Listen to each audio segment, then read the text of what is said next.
Kanina po, bago tayo mag-break, may ipinakitang message sa akin, hindi ko alam, Brother JM, kung ito ay confirm.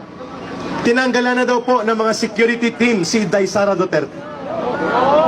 Kung ito po ay totoo, na may pagbabanta sa buhay ng ating pangalawang Pangulo, bagamat mayroon silang politikal na konflikto ng Pangulo ng bansa, hindi po mararapat na ilagay sa alang-alang at delikadong kalagayan ang buhay ng ating pangalawang Pangulo when all the security details under the office of the Vice President are recalled effectively tonight.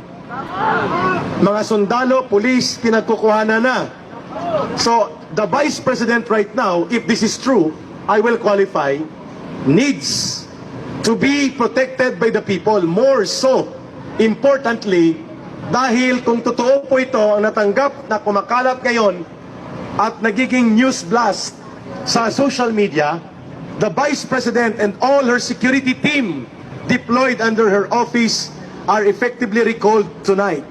Kung sino ang nagsagawa ng order, dalawa lang po yan. Kung yan po ay mga sundalo, the order must come, at least at the minimum, from the Department of National Defense Secretary.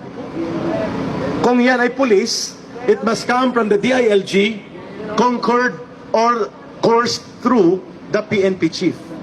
Kung sa DND, concurred and coursed through the Chief of Staff.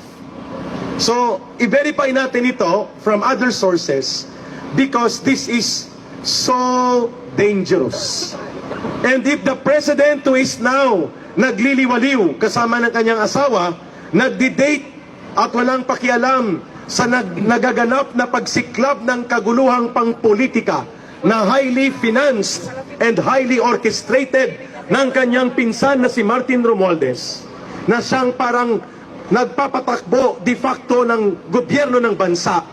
Pag sinabing de facto, hindi siya elected by law and by the people, kasi kung ang presidente na si Marcos ang tawag dyan de jure president by operation of law and by the power of law.